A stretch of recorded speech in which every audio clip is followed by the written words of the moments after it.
You think we're gonna beat all these games? I don't know what the fuck's going on. Hello, everyone. Welcome to a very, very special bonus episode of BOYSLOCKE. I don't know what the fuck. I've been planning this since the beginning and setting things up along the way in the playthrough in order for this to be able to happen at the very end. So this is kind of our special way to celebrate, as well as like our final challenge, final test. And Vaughn has no idea what this is, and a lot of you watching probably have no idea what this is going to be either. I've actually been waiting for an hour. Vaughn has been waiting for a long time because I've just been on my phone. I forgot looking for an SNES. I forgot to set up one part of this that takes some time while I was grinding, so I apologize, Vaughn. But I promise it's going to be worth it. Okay. So, basically, we're going to have to break a couple of BOYSLOCKE rules in order to set this up. But it's going to result in a fight, and we are going to adhere to the rules for that fight. So for that reason, I'm still considering it as part of the playthrough. Okay. So a lot of things are going to happen here. It's going to get a little wacky. You're going to see a couple different glitches get combined together. The first of which is called Train or Fly, which is where you, on the same, well, it's probably not the same frame, but at the same time that you encounter a trainer, or a trainer sees you, you pull up your start menu and fly away from them. And it causes some really weird things to happen. Okay. So we're going to check that out right now, unless I screwed up. There we go. So he should see me right now. But instead, my start menu came up. Because I held the button as I was moving down. Okay. And so what we're going to do, we're going to choose Vengeance, and we're going to fly to Cerulean City. Okay. And he's going to be like, hey, let's fight. But he's not going to get his way. See ya. And now, I can't use my start button. Actually, none of my buttons work. Except for that one. Okay. Because it's a Super Game Boy. So now, we're going to go up here. And along with that gambler that I just flew away from, there's one other trainer that we didn't fight. And he's right up here on Nugget Bridge.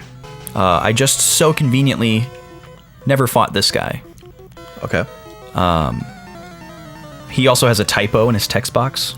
He says I saw your feet from the grass, and it's feet, F-E-A-T. And there's always been a controversy of whether or not it's a typo, or if he means that he saw you beat Nugget Bridge. Yeah. So it's maybe not a typo. And as you'll see here, Ned's at level 85. You'll understand why later. We're going to switch out for somebody else. You'll also see that we have this Lapras here that is not allowed, and we're breaking the type lock rules. But don't worry. Calm down. It's all good. This is just if we're okay with it, you should be okay with it. Yeah, this is just to set something up. We've been pretty diligent. So yeah, we never broke the rules once. Bye. So we just beat this trainer, and the only reason we're doing this is to get our buttons back. The trainer fight basically cancels out the trainer fight that it thought was happening already.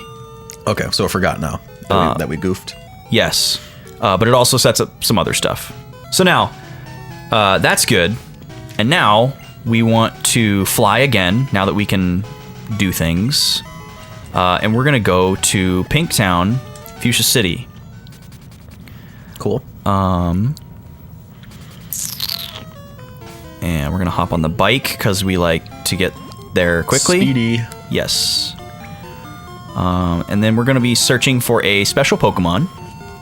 So that we can introduce them to a special Pokemon of ours. And our special Pokemon is Ned. And the special Pokemon we're looking for is Ditto. And he's like 5%, so this might take a little bit. Okay. There he is. Wow. First time.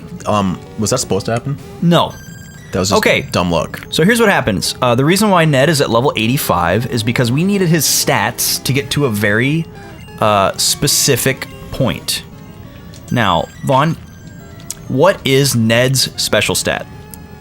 226. 226. That's the magic number. Okay? And when the special thing about Ditto is the only move he knows is transform. Yep. And in Gen 1, the way Transform works, I don't know if it's this way in the future, but in Gen 1, not only does he change form into the same species of Pokemon and copy their moveset, he also copies their stats. Okay. So even though he's at level 26, he's going to have the stats of this level 85 Vaporeon. So he's actually going to be kind of dangerous. So what we're going to do is we're just going to use this move so that we don't kill the Ditto. That's the only reason we're using that move. Now he's going to transform. And so now Ditto has a special stat of 226. Wait, where do we go? That's what happens when you use Acid Armor, I guess. Now... Really? Yes, we're going to switch. I think it's part of the animation. We turned into a puddle of acid or something like that. It's really bizarre. Now, we're going to switch to our Lapras here.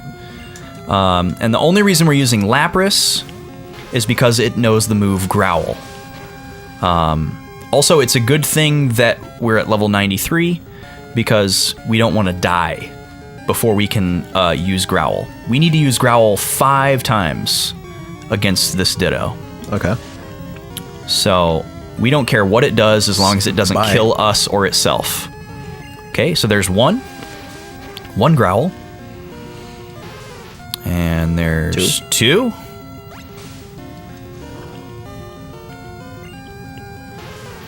And a 3. There's 3. Lapras is perfect for this because we don't have to worry about it being able to kill us. It's higher level. Everything's not very effective. There's 4. So one more Growl. And now we just run away. Okay. So that's all done.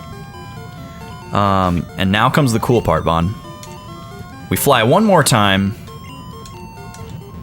to good old Purple Town, Lavender Town. And now it's time. And now it's time to get real.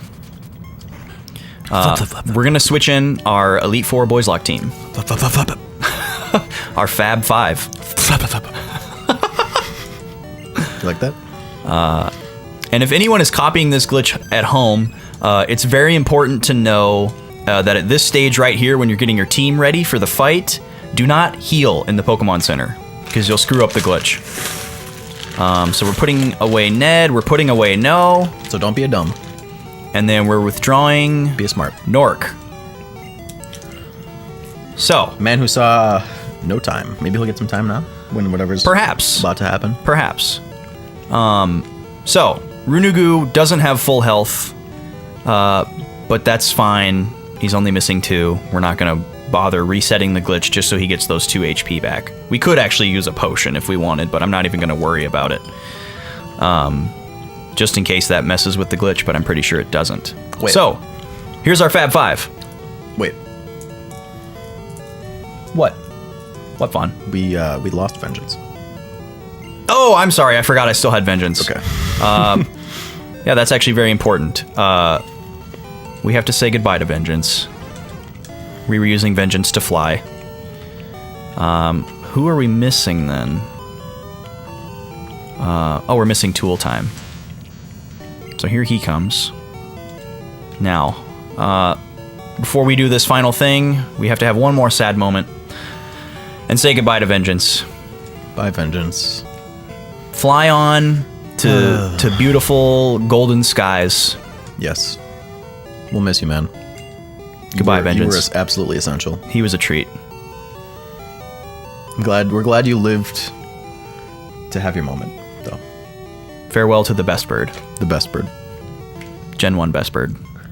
The son of the sun. Okay, Vaughn. Are you ready for this? I don't know. Now, I'm gonna let you choose. We're gonna fight. Okay. We're about to go into a fight. Okay. And I'm gonna let you choose the Pokemon that we lead off with because it doesn't matter. So, York. Okay. Now, if one last thing I say before this fight is that even though we're adhering to the BOYSLOCKE rules, because this is a bonus thing, if we party wipe or lose a Pokemon, we're not counting that as a death, as a permadeath. Because this is just for fun, and there's something that we want to do with these Pokemon later on. And we don't want to lose being able to use them for that just because of this. Because this is just kind of a fun little bonus thing. Little gag. But we're going to try to do it. A goof? We're going to try to do it with the Boys Lock rules and see if we can succeed. A spoof? So, as a special final fight, we're actually going to face the strongest trainer in the game that was left out of the original version. Here we go. Didn't press start. That just popped up on its own. Yep. That's part of the glitch. I witnessed. Vaughn, I want you to reach over to the controller there, and I want you to press the B button. Excuse me. It's the man. What? The man himself. No. Professor Oak. What? Yeah, dude.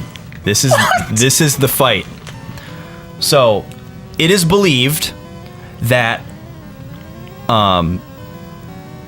after the rival that you would fight Professor Oak as like the final test. Because as you will see, he has more powerful Pokemon than any other trainer in the game. He's more powerful than the rival. Or his Pokemon are higher level.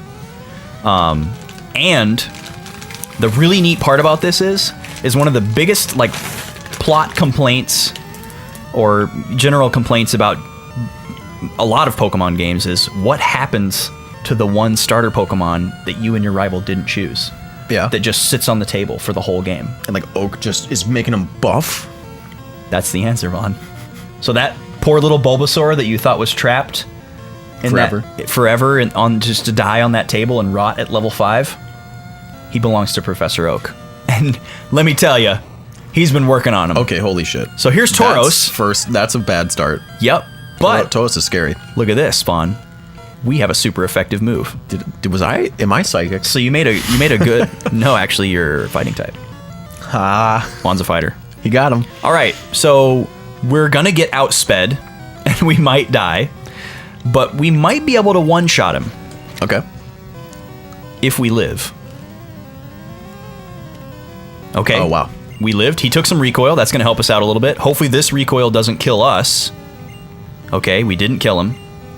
So this next attack is probably gonna kill us. So why don't we switch? To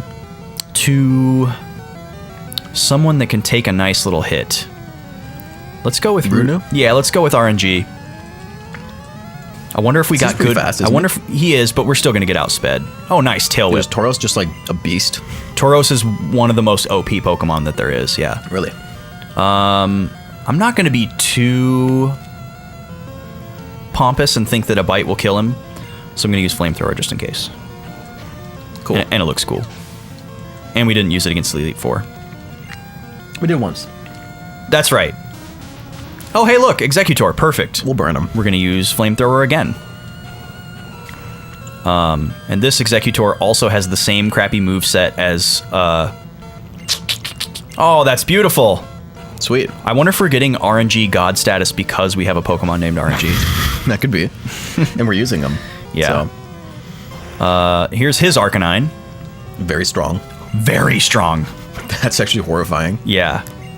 Oh, he used a stupid move, even though we missed it anyways. So it's going to take 2 of these for sure. Oh, he used it again. Wow. Okay. Why? Well, that was easy. We've gotten so lucky. He finally used Takedown. I mean, the AI, granted, the AI in this game is pretty garbage too. It's just not. It's just not set up in a good way. And there he is. Wow. There's Venusaur. He's the holy number. He's been working on him. The holy number. I bet it takes at least 2 flamethrowers. Yep. Okay. Razor Leaf. We've what a never cool seen move. this move. No, it's a really cool move. It even looks kind of cool. It looks really cool. Those falling leaves were very well done. He's not the only Pokemon that can learn it, but I think there's only like 2. I think it's like Victory Bell, and that's it. Okay. I'm pretty sure Vileplume doesn't learn it. I wouldn't imagine Vileplume would. And Gary, I don't think. Does he have like Hydro Pump or? Yeah, he's got Hydro Pump and Hyper Beam. This is the last Pokemon. 70. Level 70. Yeah, so if he uses Hyper Beam on anybody, they're dead. They die. This is the one that could wipe us, basically, because we're switching in. This is the last Pokemon? This is his last Pokemon, yeah. He only has 5, too. So let's try Tool Time. He's not going to be able to stand up to a Hyper Beam. Tim Taylor? Hyper Beam will kill us so good. Dude. Oh, Dragon Rage. We're gonna live. Should we go for a YOLO Thunder? Yeah. Okay. That looks so cool. We didn't get to see the animation on the first one because we had him off. Yeah! Holy shit! He's so strong. Tool time! So strong. Oh, that's awesome. We defeated Professor Oak! Wow. I thought not. What? That's all he says. We did it! Wait. So yeah, that's what I'd been preparing the whole playthrough. That's what I wanted everyone to see. I discovered that that was a thing, and I thought it was really, really cool. When did you? I found out about it like a year ago. And it's not that hard to set up, and I just think it's super neat. You can use that glitch for all kinds of things. You can use it to get any Pokemon that you want. Actually, it's actually the same idea as the Mew glitch. So like the Mew glitch works the exact same way, except the Pokemon has a different special stat. Okay. And then the special stat is what corresponds to what you encounter when you do this. So if you did the exact same setup with a different Pokemon, you'd get a Mew, or you could use it to get like in my Pokemon Blue, I use it to get a level 1 Arcanine. Interesting. Because you can't get Arcanine in Blue version or Growlithe, but it's hard to get Growlithe. You remember how like we did the Waterstone trick with Onyx? Yeah. Because like every Pokemon has a number associated with them, and that's what you're manipulating with that special stat and the Ditto trick. Mm-hmm. It's very cool. A lot of cool glitches. Wait, in Gen 1. Why is he in? Professor Oak? Did he get left in? He got left in. Yeah, there's just a value. There's a bunch of unused trainer data. Like you can use that glitch to encounter trainers that are in the game too, and like refight them. I think there's a way to like refight the gym leaders using the glitch. Because everyone has like a number corresponding with them. It's just a matter of which ones weren't put in the game and can only be encountered using that. I think. Weird. But yeah, I think Professor Oak was originally intended to be after the rival, and maybe they decided that it was too many fights in a row without being able to heal or something. Or like it was just too much. So he got axed. So they didn't put it in there. But obviously they had room for it in the cartridge. It's there. Yeah. And you can even fight all 3 different teams. So like when we used Growl 5 times, that was specifically so that he had the Venusaur team. Okay. If we would have growled 4 times, he would have had like Blastoise or Charizard. That's actually really cool. It is really neat.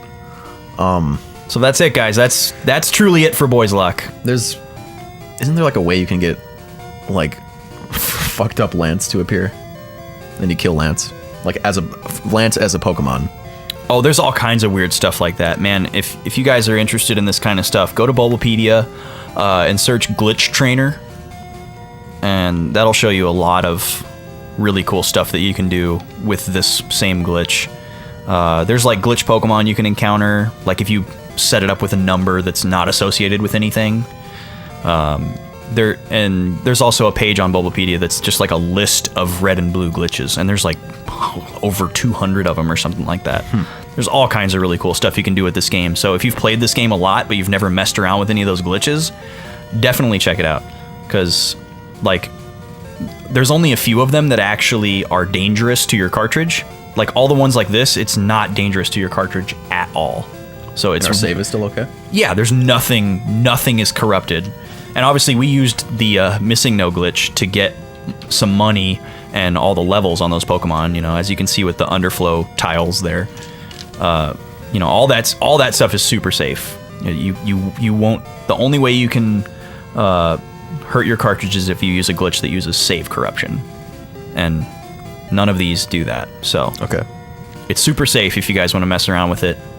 I know a lot of my buddies that I grew up with have probably played this game to death and probably have never messed around with any of those. So I strongly encourage you, if you've still got your Game Boy and your old cartridge or something, or if you've been thinking about playing this game again, that's a perfect reason to do it. And that was a nice little final fight too. Yeah, I thought it would be a nice little capper. I do know I've seen someone when I was young, I saw them do like a glitch where Lance appeared as a Pokemon and he was just fucked. Yeah, I'm like, sure. He was like a gaseous cloud of glitch. Yeah. But it said Lance. Another fun thing to do is use this glitch to get 151 Pokemon. Like without trading. between versions. You can use it for that. Are you naturally able to get Mew? Or is it only through glitch? It's only through this glitch. The only way to get it without doing a glitch was through Nintendo events. Okay, so they made it so he was supposed to be super secret. Yeah, there's actually a funny story on that. I believe it was Junichi Masuda, the main person who created most of the stuff for this game. It was either him or Satoshi Tajiri, who was like the director, but I think it was Masuda. He snuck Mew into the code personally, like really, really late in the development cycle, and didn't tell anyone about it. So that they could like do the official events later. Okay. As like oh, there's a new Pokemon that's been discovered, as like a hype type thing. But not intending for the values in the game to be accessed via glitch necessarily. But since he wanted it there so they could do that later. So that they could do the event and the game data would be there. Yeah. Because you would like go to like a Toys R Us and they'd plug your cartridge into like a special machine and it would put like a Mew in your party or something. Wow, that's really cool. And it was really cool. And I actually had a friend who did that. And when I got 151 on my yellow version, he traded me that Mew. So I had a legit Nintendo Mew. And he gave it to me just so that I could complete my Pokedex. Wow. And then that was the Game Boy and yellow version enclosed that got stolen. Oh. Yeah. That hurts. So not only was I salty, but I felt like I had really let him down. Because he lost his precious Mew. Yeah, that he so kindly gave to me. And that's what sent me to my dark place. But we already told that story. That story came out. If you haven't heard that story, you didn't watch this whole series. Shame on you. But not really. Thanks for watching this episode. Thank you so much. Check out the rest if you haven't already. And stay tuned tomorrow for a new series. It's going to be something. It's going to be something. Yeah. The Thing. Catch y'all later. Bye-bye.